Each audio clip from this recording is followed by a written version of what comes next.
texts 8 and 9.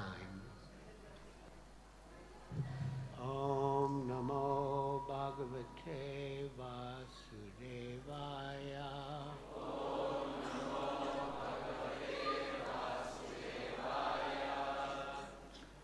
Om Namo Bhagavate Vasudevaya. Om Namo Bhagavate Vasudevaya.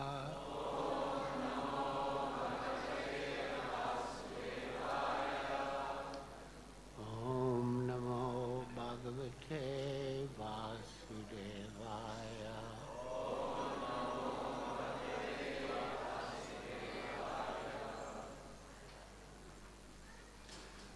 Āsāṁ muhūrte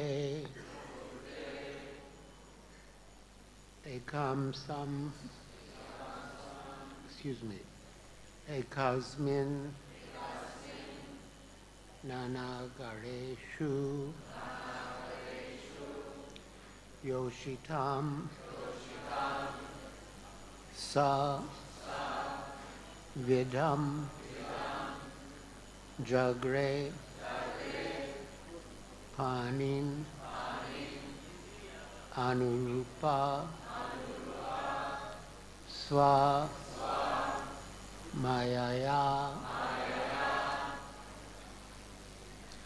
āsāṁ muhūrte ekasmin.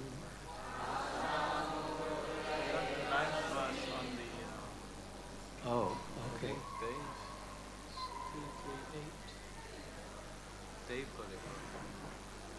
Oh, so should I do 9?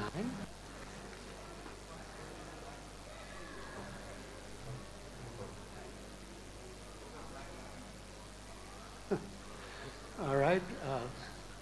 They have 9 on the board, so we'll do 9.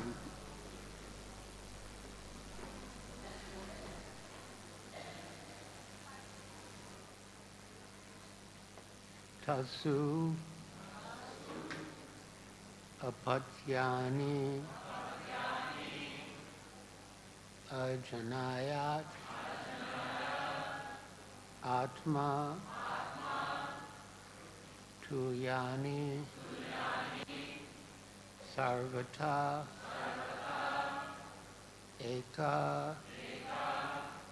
ekasyam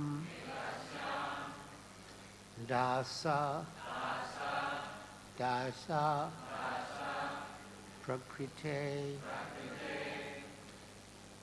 vibhūṣaya tasvapatyānyajanayad atmatūyani sarvata ekasyam dasha prakritir vibhūṣaya tasvapatyānyajanayad atmatūyani sarvata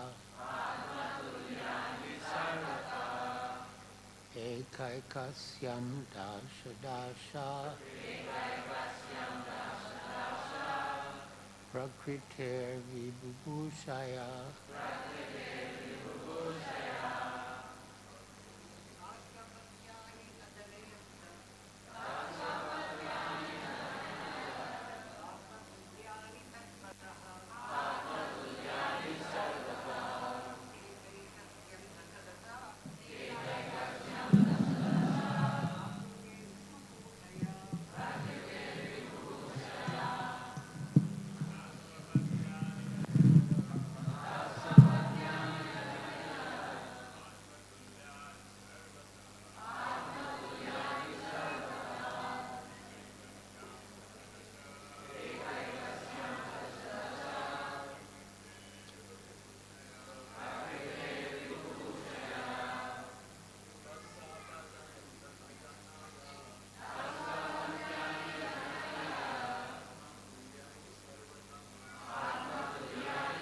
sarvata Dasyam dasa prakrite vibhubhushaya.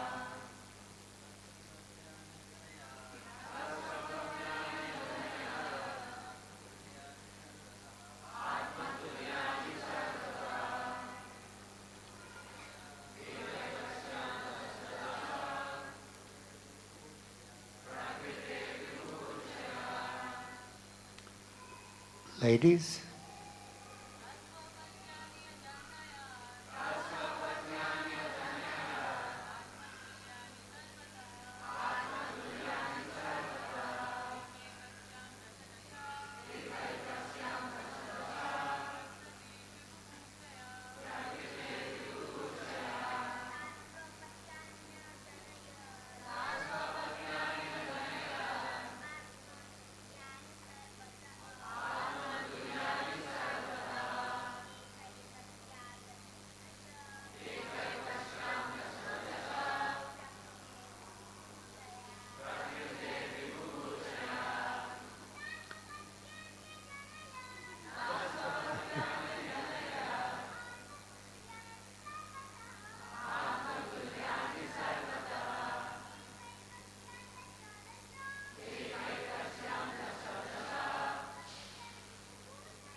Tasu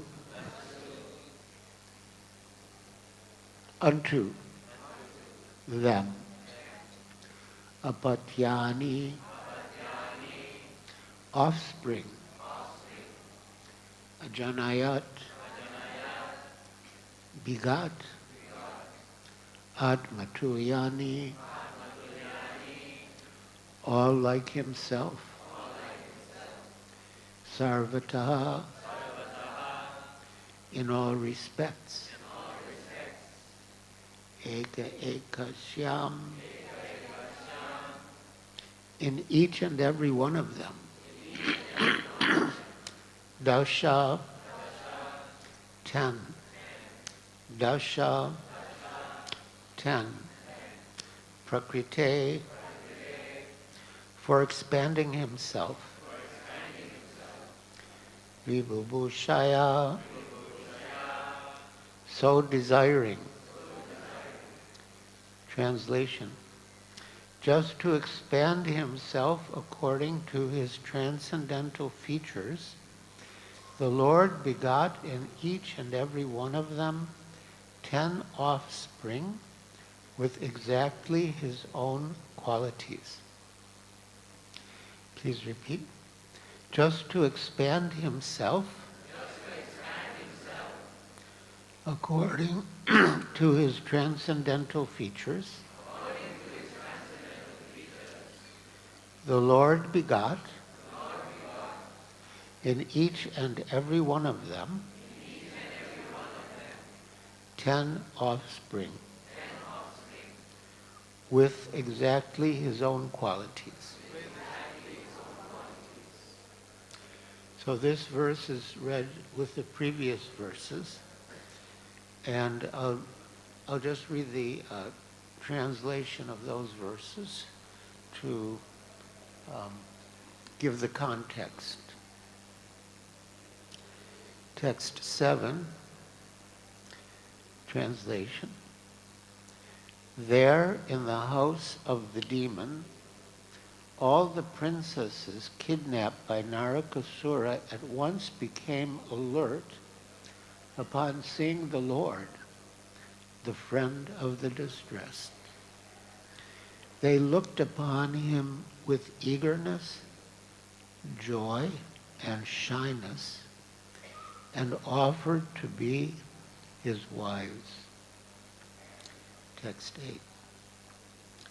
All those princesses were lodged in different apartments, and the Lord simultaneously assumed different bodily expansions, exactly matching each and every princess.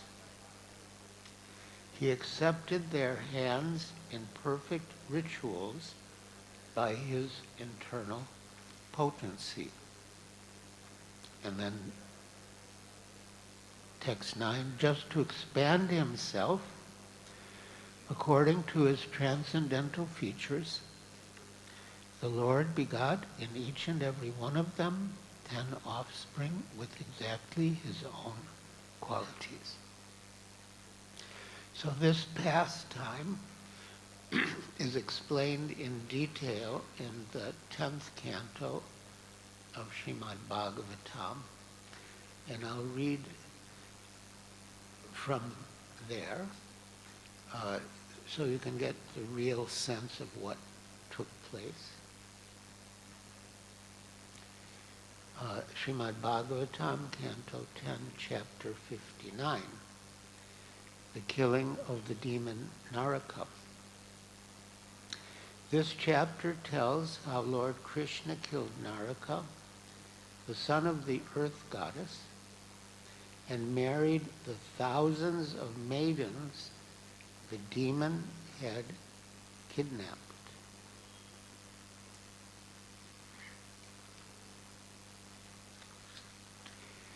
And so now we come to the point. Text 32.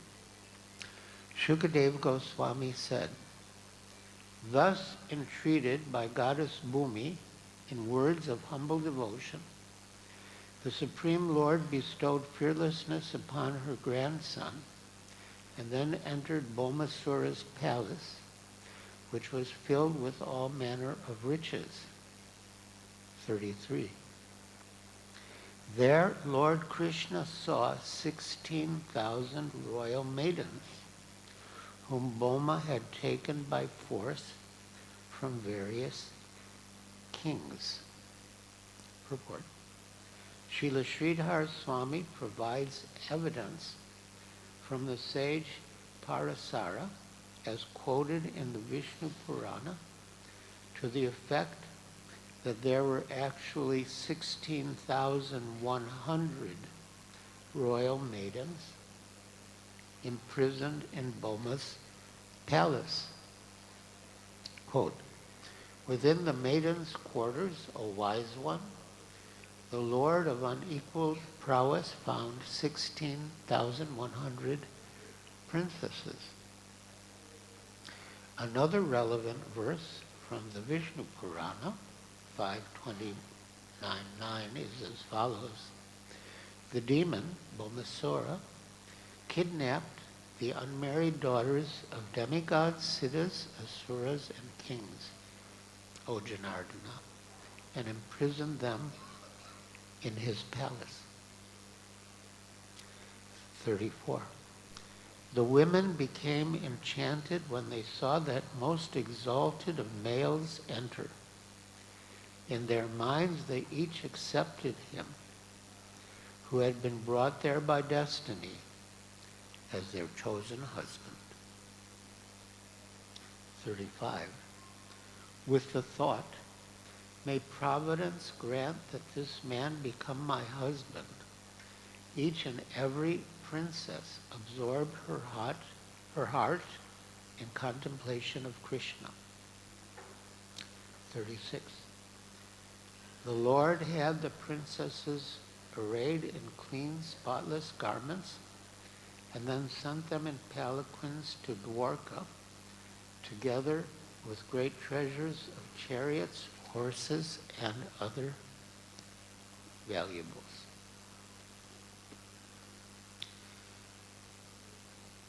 So Srila Prabhupada had a disciple who asked him, does Krishna have only 16,100 wives? And Srila Prabhupada replied,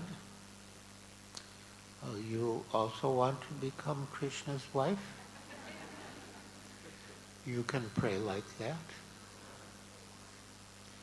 So, yes, Krishna is wonderful and he can fulfill all desires. whatever desire we have for loving relationships in the material world can be fully satisfied by Krishna, the Supreme Personality of Godhead. And so we should endeavor by all means to revive our eternal relationship with Krishna. And the method by which we do so is bhakti yoga. In the Bhakti Rasamrita Sindhu, Srila Rupa Goswami enumerates 64 items of devotional service. And he says that out of the 64, 5 are most potent, and even a slight association with any one of the 5 can awaken dormant love for Krishna. What are the 5? Sadhu Sangha, Nama Kirtana, Bhagavat Shravana, Mathura Vasa, and Murti Shradanvita Sevana. Sadhu Sangha, in a general sense, means association with devotees. But Srila Rupa Goswami gives a very specific definition of sadhu sangha. Swajati ashaye snigde sadhu sangha swato vare. Swajatiya in a literal sense means in the same caste or community. And in our case, it would mean follower of Srila Prabhupada. Swajati ashaye snigde, and snigde means the sadhu should be affectionate to you.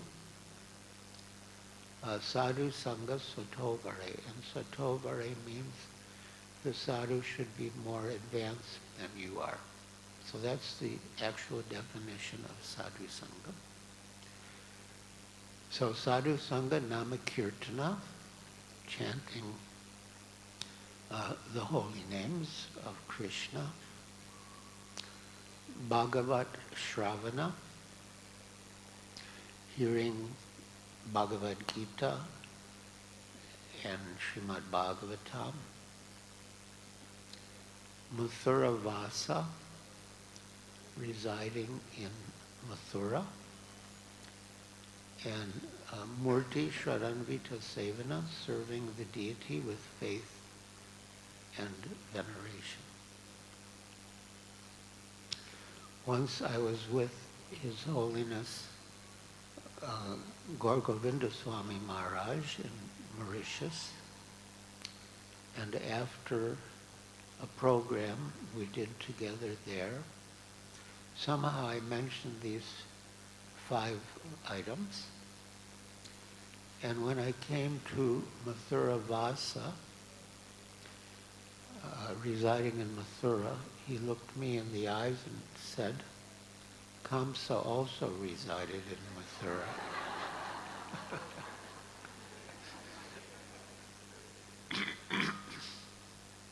But otherwise, residing in Mathura in a devotional mood is very potent. And the same could apply to residing in Mayapur. These holy dhams are filled with spiritual potency, and by residing in them, our consciousness is elevated, and we can more easily and more quickly develop our loving relationship with Krishna. Srila Prabhupada worked hard first to get the land here, Actually, His Holiness Tamal Krishna Goswami Maharaj was instrumental in getting the land here, finally, and when he did, Srila Prabhupada was in Calcutta and he was very pleased to receive the news. And of course, Srila Prabhupada had a great vision for Mayapur, which included the Temple of Vedic Planetarium and a whole Vedic city. And we can see that Mayapur is developing along the lines that Srila Prabhupada wanted. But it's very important that when people come here, they receive the message of pure devotional service.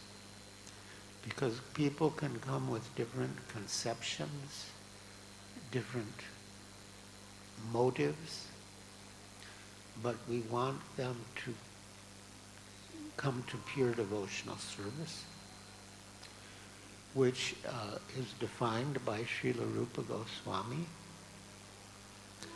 Anya vilasita sunyam jnana karmari anavritam anukulyena krishna anusilanam bhakti-uttama.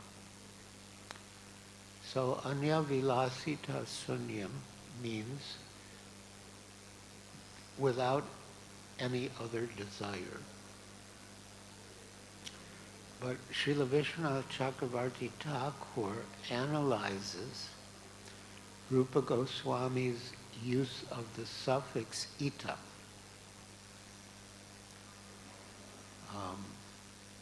Otherwise, Rupa Goswami could have simply said Anya Vilas Sunyam without any other desire. But the ita means, the significance of the ita is that under ordinary circumstances, one has no other desire. But Srila Vishwanath Chakravarti Thakur gives the example that if you're being attacked by someone with deadly weapons, you may pray for protection. Shri Radhamadhava Vastasaki Ki Jai.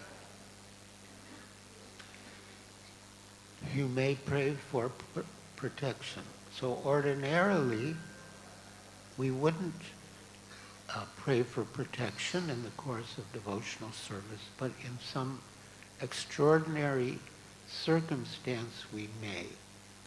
And that ita indicates that to do so does not violate the principle of pure devotional service.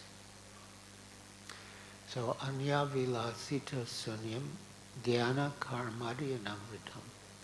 And pure devotional service is not covered by jnana, say mental speculation, or karma, fruitive activities. So anya vilasita sunyam jnana karmari anavritam anukulyena. So anukul means favorable. So our attitude towards Krishna should be favorable, and our service should be favorable to Krishna's pleasure. In the early days of ISKCON in New York City, there was a real estate agent named Mr. Payne, who tried to cheat the devotees. And one day, Mr. Payne phoned Srila Prabhupada, and Srila Prabhupada said, "Oh, Mr. Payne, I was just thinking of you." So after the phone call, the devotees asked Srila Prabhupada, "Is that true, that you were thinking of Mr. Payne?" And Srila Prabhupada said, "Yes, just like Krishna was thinking of Kamsa."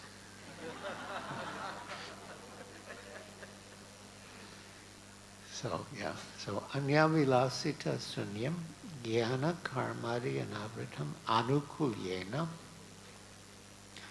Anu has two meanings. One is always, and the other is to follow. Like we follow Rupa Goswami, so we are Rupa Anugas. So pure devotional service means that it is performed continuously, Anu, and also following the great authorities, that is also Anu. So, anyavilasita sunyam jnana karmadi anavritam anukulyena Krishna, so to Krishna. And in the Nectar of Devotion, which is Srila Prabhupada's summary study of the Bhakti Rasamrita Sindhu, he explains that Krishna means Krishna, his names, his forms, his qualities, his pastimes, and his expansions. So it says Krishna, but that Krishna is not limited. So anukulyena Krishna anushilanam, anu, continuous cultivation, bhakti uttama, that is pure devotional service. So in our own lives, we should endeavor to engage in pure devotional service. And when people come to visit the temple, we should also give them the message of pure devotional service so that they can actually make a spiritual advancement in Krishna consciousness. Otherwise, they may come with other motives. When people put money in the box, sometimes they desire to get some material benefit in return. And it's good, at least. They're offering some service to Krishna. But better is if they understand what is pure devotional service and move in the direction of engaging in pure devotional service. And then their visit to Mayapur, to the temple, then their association with the devotees here will give them the greatest benefit. So, yes, along with all the wonderful developments here, we also should preach very strongly and purely.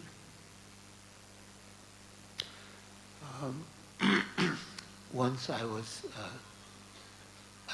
preaching in Madras, and even friends and supporters were advising me, don't criticize others. Just say what you want in a positive way about your philosophy and your activities, but don't criticize others. And so many people were telling me the same thing. I thought maybe I was doing something wrong, maybe I should change. So I had an appointment with an industrialist.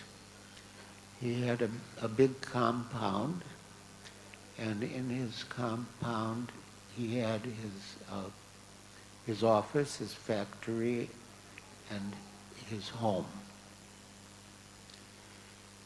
So I was determined to avoid criticizing and to avoid entering into any controversy.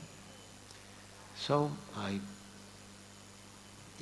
presented our philosophy. I showed him the books. Srila Prabhupada said, if you just put the books on a man's table, he'll be attracted by the books and he'll become a life member. So I put out the books. And then he said, what about Shankaracharya? You haven't said anything about Shankaracharya. So I said, yes, he's also one of the great acharyas of India. Well, what about him? You haven't said anything about him. So eventually it all came out. We didn't have Chaitanya Charitamrita, but we had the teachings of Lord Chaitanya. And I explained that Shankaracharya was actually an incarnation of Lord Shiva who came to mislead people with the Mayavad philosophy, and came out with the whole story. And I figured, that would be the end of it. So I put the books back in my briefcase, and I took back the life membership form, and I thought, well, that's the end of it. Then the man said, I want you to come and see my temple room. So I thought, he's going to have a Shiva Linga, and if I don't offer obeisances, he's going to feel offended. So I looked at him, do I really have to? And he looked at me, yes, you do. So I went into his house, and his temple room was quite big for a home temple, with white marble. And on the platform where the deities stood, I saw Radha and Krishna. And I was so happy to see them because in Madras, almost all the Vaishnava temples were Vishnu. And then there was the one Parthasarathi by the beach, but that was Krishna alone. So I looked at him like, what's going on? And he said, me and my entire family for many generations have been devotees of Krishna. And I was just testing you. And you did not compromise. So I'm very pleased, and I will be happy to become your life member. So then we went back to his office and filled out the form, gave the check, and became a life member. So I thought, well, maybe what I was doing wasn't wrong, but I wasn't completely sure. But when I got back to the place where I was staying, there was a letter from Srila Prabhupada, and these words practically jumped off the page. And he wrote me,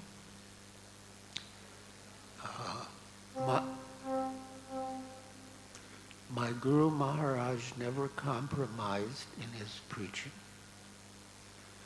And similarly, I shall never compromise in my preaching. And similarly, none of my disciples should compromise in their preaching. We must declare it boldly that Krishna is the Supreme Personality of Godhead, and all others are his part and parcel servants. And people should not vainly dream of world peace unless they are prepared to accept Krishna as the Supreme Personality of Godhead. So I got my answer from Srila Prabhupada, and that's been my motto. It should be the motto of all followers of Srila Prabhupada, that we don't compromise in our preaching, but we state boldly that Krishna is the Supreme Personality of Godhead, and all others are his part and parcel servants. And unless they accept Krishna as such, there can be no peace individually or collectively. Hare Krishna. So, my dear devotees, thank you for listening so patiently and attentively. And now, if any of you have any questions or comments, you can raise your hand. Yes, there's a couple of hands.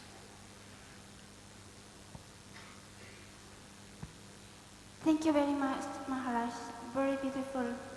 To hear from you, I can feel Srila Prabhupada's presence from your words. Thank you. Wonderful, beautiful. I feel, as you know, Kali Yuga is progressing very quick, even in our holy Dham.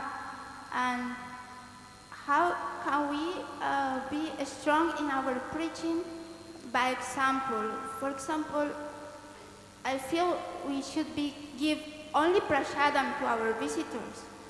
But in the holy Dham we find, Sprite, Fanta, chocolates, ice cream, and I feel that is a heavy compromising, right? How can we inspire our visitors to have pure devotional service? And by eating this kind of boga, can you please elaborate on this? I have very big doubts in my heart. Thank you.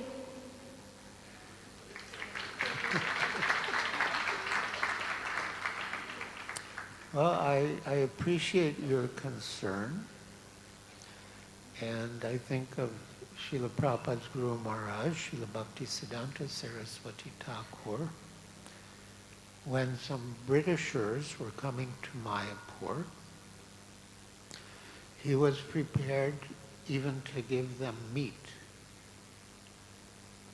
So sometimes we offer things, of course, Sprite and Fanta are not as bad as meat, but sometimes we do offer things just to sort of appeal to people who come so they feel comfortable. So it's, I mean, it might not be the best, but it could be worse also. So I think it's not so bad. There's a hand up at the back. Maybe somebody wants to comment on this point? Oh, a different question.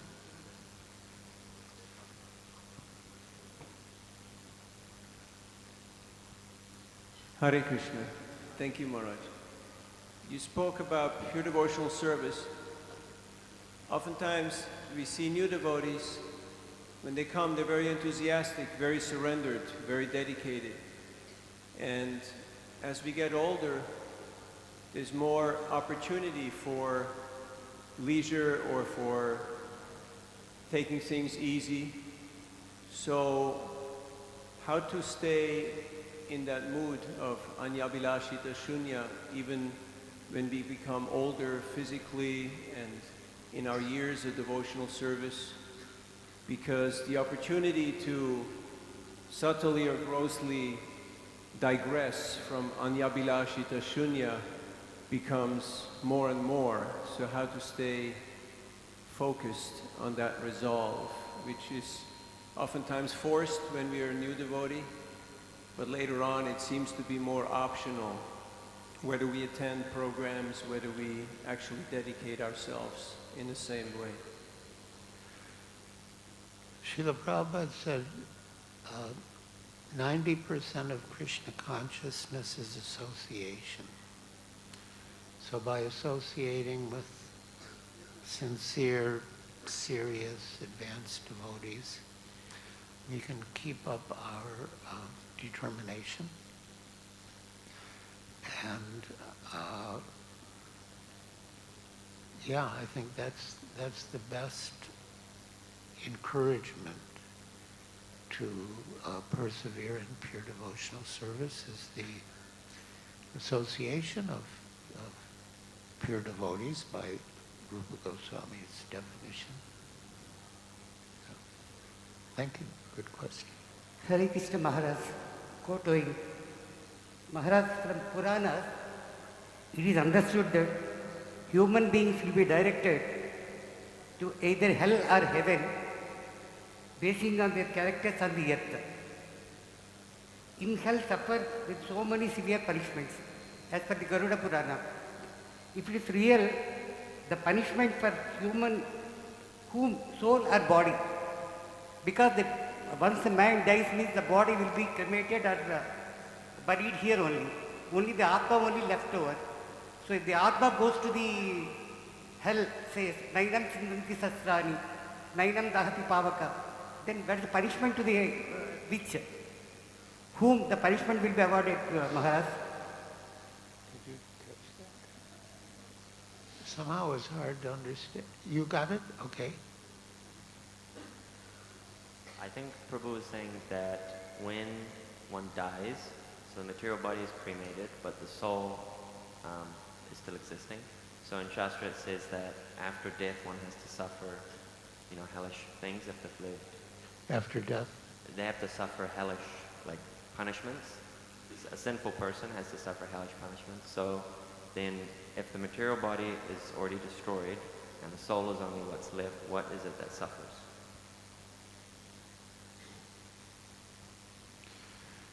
Well,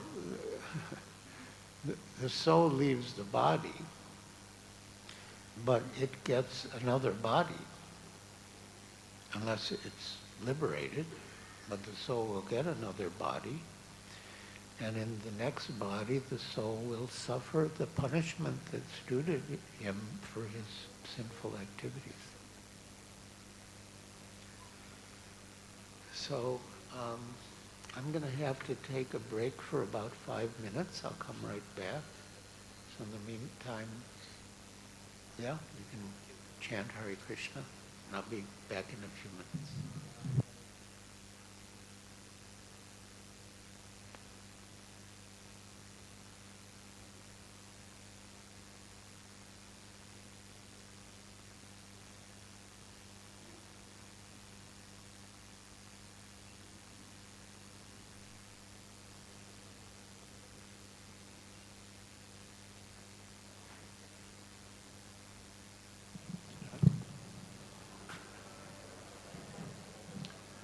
Hare Krishna, dear devotees. There's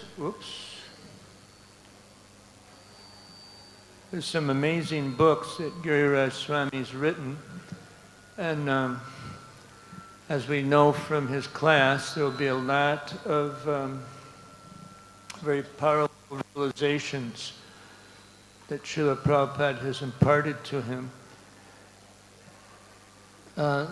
This book is very powerful for me because there's the story of my Sankirtan partner for 18 years departure, and it's just filled with miracles. We've all got to face this at some point. Don't think it's not going to happen to you.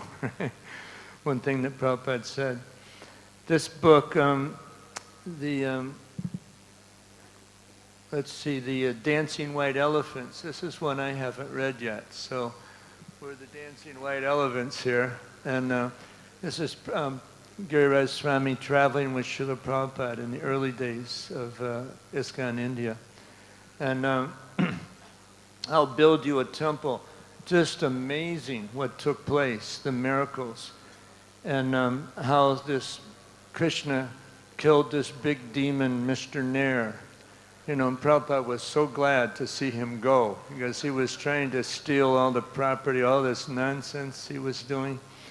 And so these books are available. Mataji is taking some taka for them, and but you'll be amazed. You'll just feel so much ecstasy participating in these, by reading these pastimes. So this is also a very, very powerful book. So just check it out. You know, it's just so much of Prabhupada's mercy flowing, and you'll be amazed by it. So this one I'm getting. I've got all the other ones, and many moons. This is reflection on departed Vaishnavas. There's Bhakti Tirtha Swami, Sridhar Swami, Gaur Govinda Swami, Tamal Krishna Maharaj.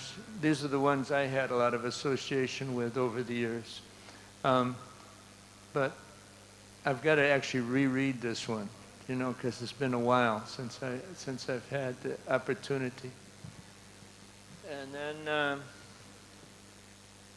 okay, I think I've spoken about all of them, and so don't rush up here. You know, wait till everything's over, and then have your taka ready to go. All right, thank you. Hare Krishna.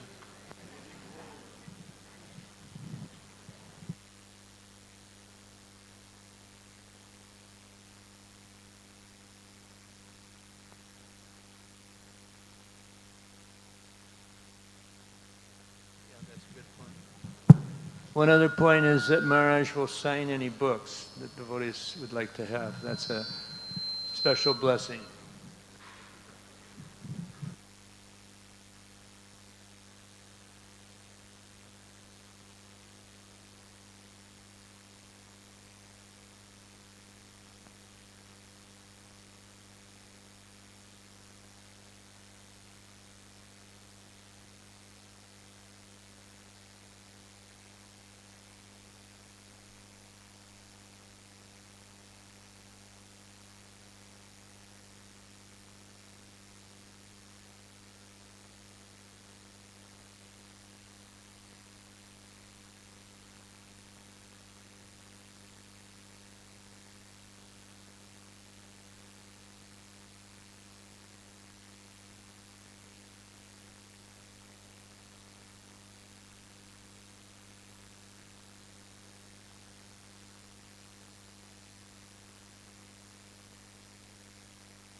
Hare Krishna,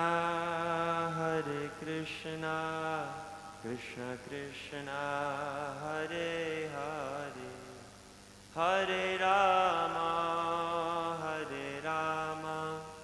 Rama Rama, Hare Hare.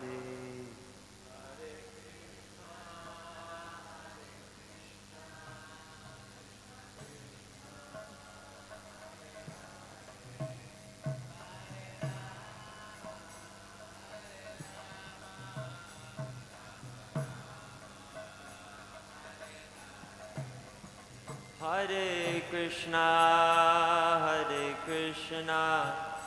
Krishna Krishna, Hare Hare, Hare Rama,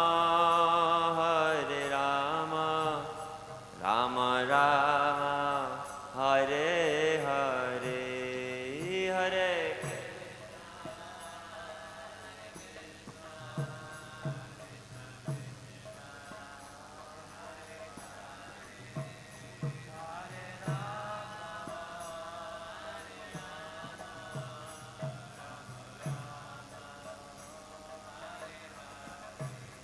Hare Krishna, Krishna Krishna, Hare Hare, Hare Rama, Rama Rama, Hare Hare, Hare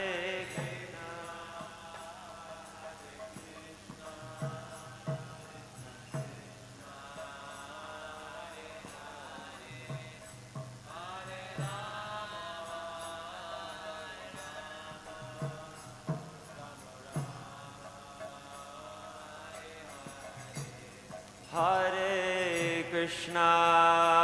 Hare Krishna, Krishna Krishna, Hare Hare, Hare Rama,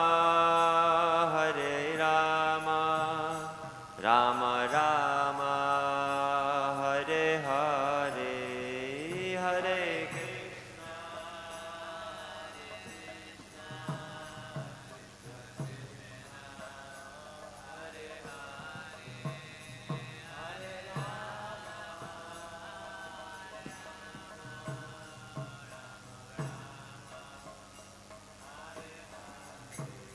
Hare Krishna.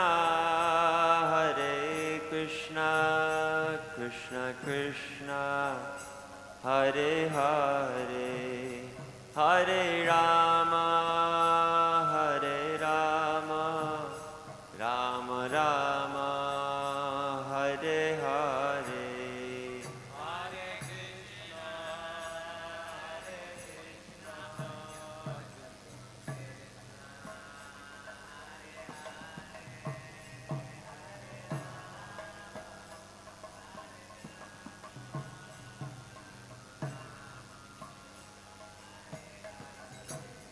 Hare Krishna, Hare Krishna, Krishna Krishna, Hare Hare, Hare Rama, Rama Rama, Hare Hare, Hare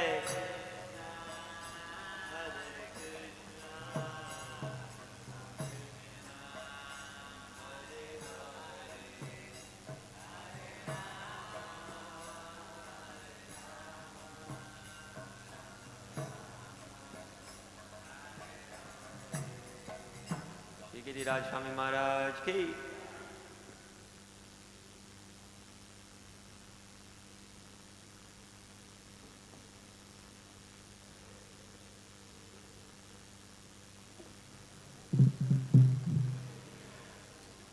Are there any more questions or comments? Yes? You need to pass the microphone.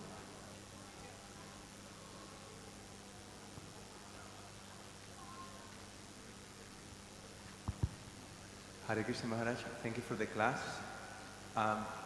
You touched the theme of not compromising, and sometimes I would like to, if you could elaborate on this a little bit, because what I see often is that the Buddhists don't want to compromise on certain rules or certain things, but the result of that is that the preaching becomes a little stagnant or doesn't progress because we have to abide by these things.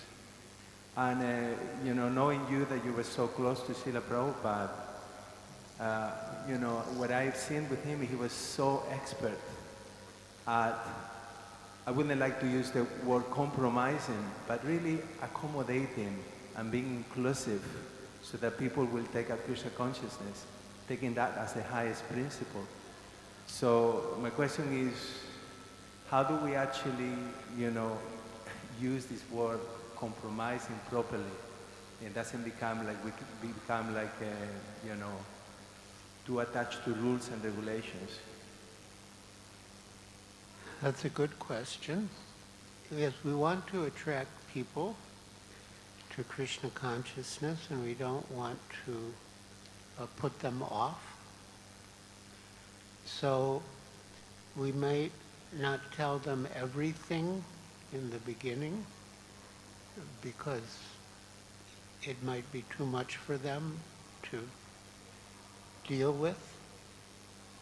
So it's not compromising, but it's being intelligent what to say to a particular person or a particular group so that they'll be attracted and they won't be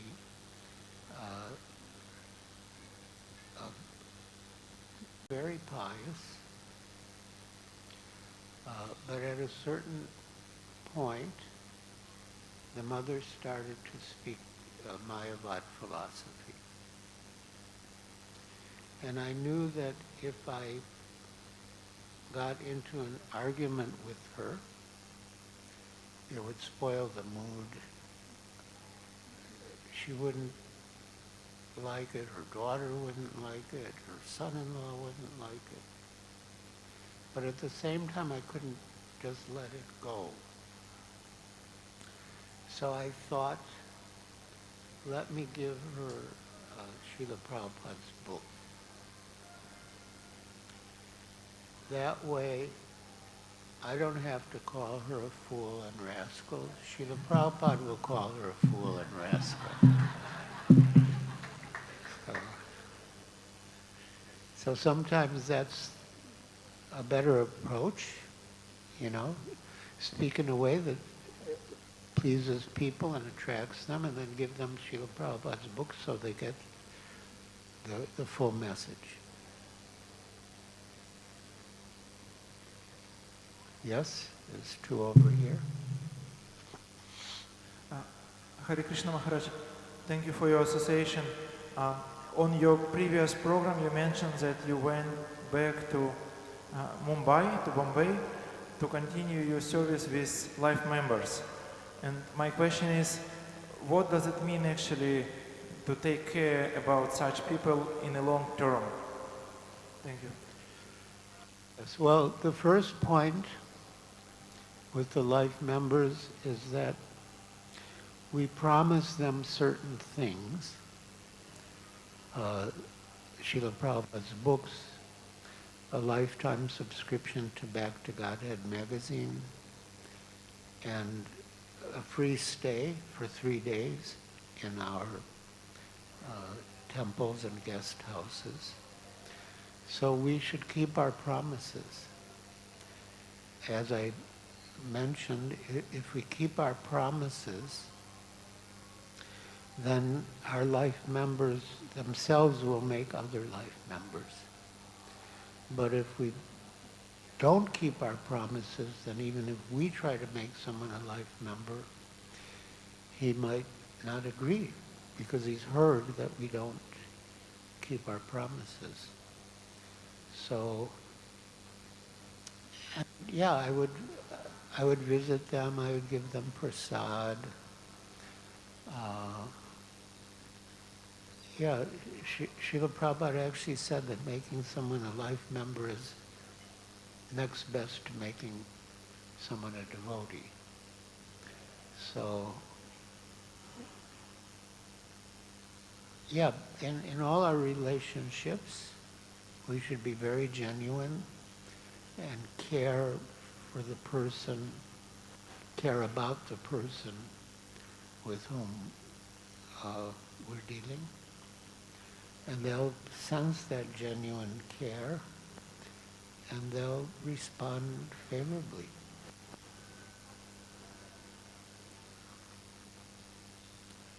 Yes?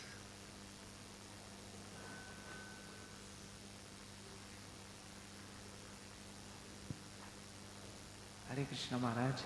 Maharaj, here in the verse translation 338, here it is said that Krishna, he assumed different bodily expansions exactly matching each and every princesses. He's matching. So this I didn't understand, Maharaj. Like, how is Krishna matching the preference of someone? Isn't it the other way around? We should match Krishna's preference, and Krishna is perfect. So how is it that the Krishna is absolute, he's perfect? No, why should he match with someone's preference, or like? Well, that was Krishna's mercy, that he expanded himself in such a way as to please all the princesses. That's his kindness. But yes, from our side, we should try to match our mood with Krishna's mood. That's very true. Okay. Hare Krishna Maharaj, sorry for my bad thing, but I want, thank you so much for sharing and your experiences, how to not compromise in our preaching. And you shared about the practice of pure devotional service. So I wanted to, I have this doubt actually, if you please help me, that sometimes in this definition it is there that we should not have any desire. But when we approach Lord, when we approach deities, when we ask, oh no, please, you should not desire anything. And then, but it is there, so it is said now that we should, bhakti should not be external something. So this verse is a practice or a state, this should be practice or it is a state of pure devotees. I want something for my in a practicing stage. If you can guide me, Maharaj. Well, you have other desires. And you want to fulfill them through devotional service? Or you just have them and you want to fulfill them? But I have desires, Maharaj, but I am not able to get rid of it. It's like that. Well, then tolerate. Yeah, you have desires, then tolerate.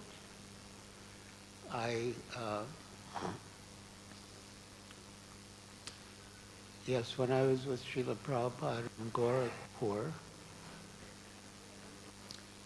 he asked me if I ever thought of getting married. And I said no, except when I see that all the GBCs are married. I thought they were like special category. I said no, except when I see that all the GBCs are married. Srila Prabhupada said, you will never be GBC.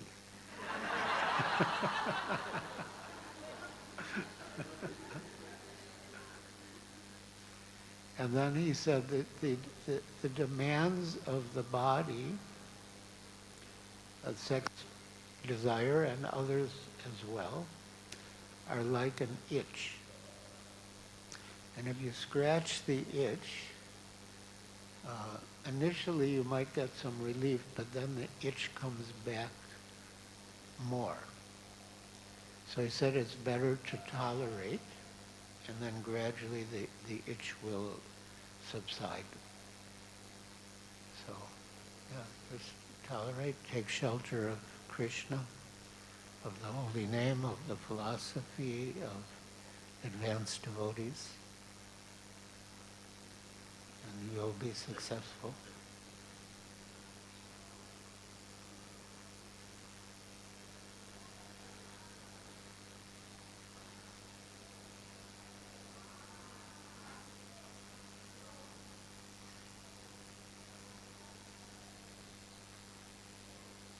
Oh yeah, and then Prabhupada said, so you remain brahmachari, and after some time I'll give you sannyas. So that was gave, in a short period of time, he gave me a lot of instructions that determined my future course in Krishna consciousness.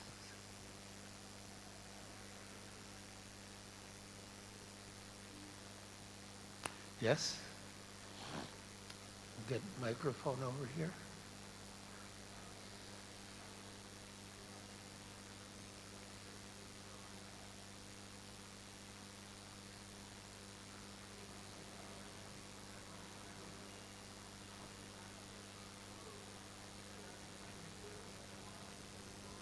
Hare Krishna Maharaj, Dandavat Pranam. Speaking on not compromising, I have heard,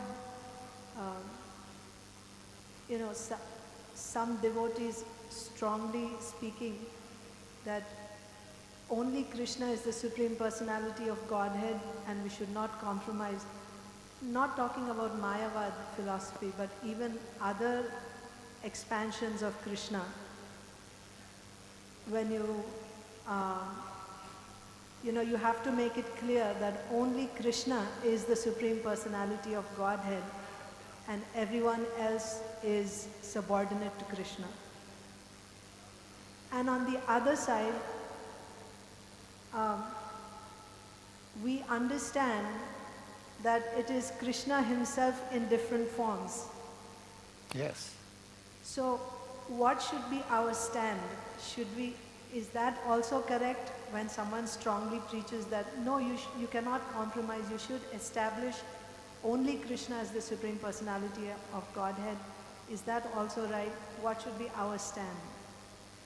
Oh, any expansion of Krishna is Krishna, and some devotees may be inclined to worship Lord Ram, or Lord Nrsimhadev, and that's fine.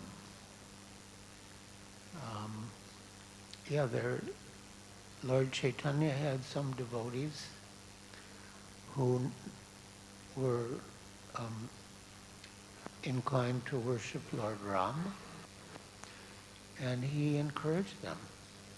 He didn't discourage them and say you should worship only Krishna.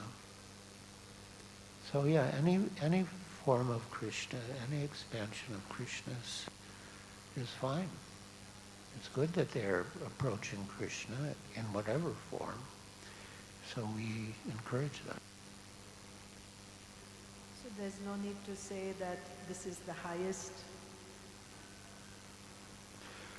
Well, if the audience is open to hearing it, we can say it, but if they're attached to another form of Krishna, and if we insist on Krishna, they might get discouraged, then we shouldn't insist on Krishna. And that would not be considered as compromising, right? No. Yes. No. Okay. Thank you.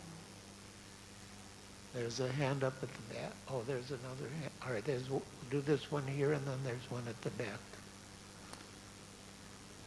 Hare Krishna Maharaj, Dandavat Pranam. Maharaj, I have a very close friend. He's Anglo-Indian. He practices Catholic very seriously. And because I always feel that he's missing something, our philosophy and what we enjoy in Krishna consciousness, but they don't believe that incarnations. So how do we make them understand that, there is incarnations, whatever we do, the actions, got karma, everything. But anyway, he understood a little bit. But my question is, and his father, when he was saying rosaries, because I go with him church, and I used to do that before, and when he was saying rosary, he puts head off and got heart attack and he left the body. So, because we say that, while chanting, if you leave the body, we go to Krishna and Golaka and all that. In that case, my uncle, my friend's dad, when he left the body, when he's saying rosary, we think that he would have gone to Jesus paradise or whatever it is, or how do we understand that thing from Maharaj? You're saying you're talking about a case where the person leaves his body thinking of Jesus? Yes, yes. I'm sorry to ask you, but practically I see that. Then he'll go to Jesus. So, okay, so, I mean, we go to Vaikunta, there's no exit, one way. Whereas when we go to Jesus' place, wherever it is, will there be any exit to come back and come and I take a human body of Vaishnavas and then have to come back to Goloka? Is any shortcut or? Well, he can go to Jesus and then he can make further progress and then eventually go to Krishna. So there is no compromise, not shortcut. Okay. Yeah. Thank you, Maharaj. Thank you.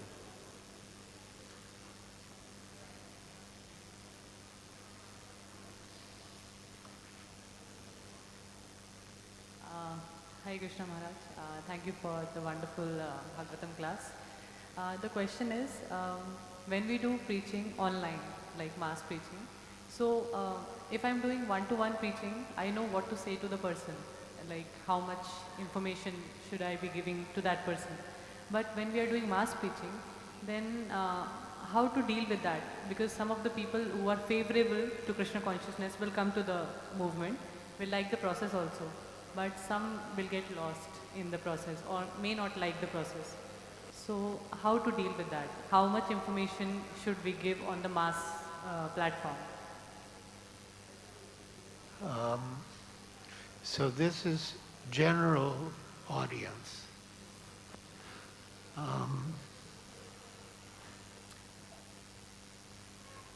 Well, give enough.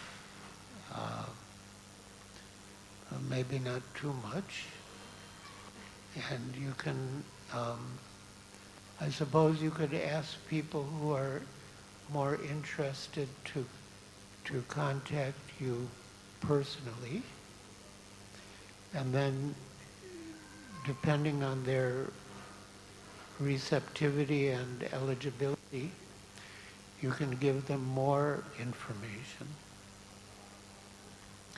and take them as far as they can go. Nice, good. So way at the back there. Thank you, Maharaj, for your class. I perhaps missed some of it, so please forgive me for that. But when you say that we should not compromise on the philosophy or the principles, that point is well taken. But if we are accused of being fanatical. If what? If we are accused of being fanatical. Oh, accused of being fanatical.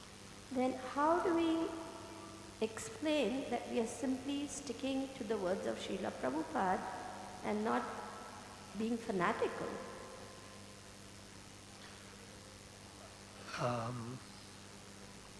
And why would you be accused of being fanatical? Because we make people uncomfortable by taking a strong, uncompromising stance.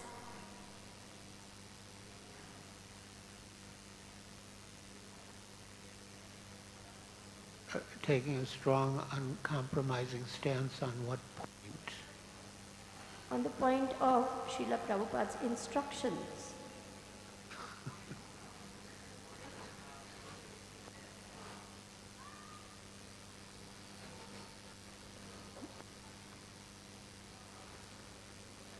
Well, I mean, we're not fanatical. I mean, we're flexible, but we don't compromise on certain principles. And if people don't like some of the principles, we can't help that. But we can't compromise on the basic principles. But we can be flexible and give people some scope to express their individual way of engaging in devotional service. Yeah. And also encourage them in their particular desire to serve in their particular way.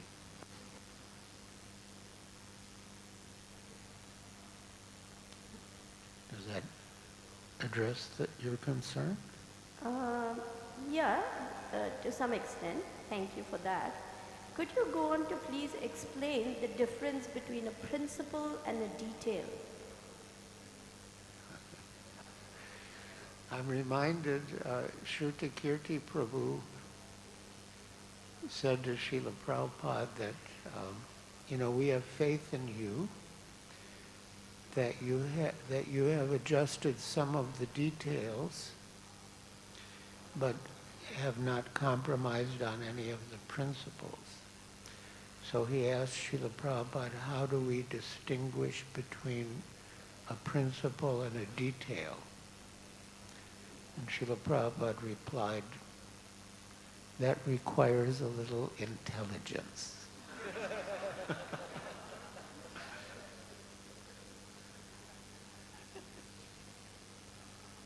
Thank you very much.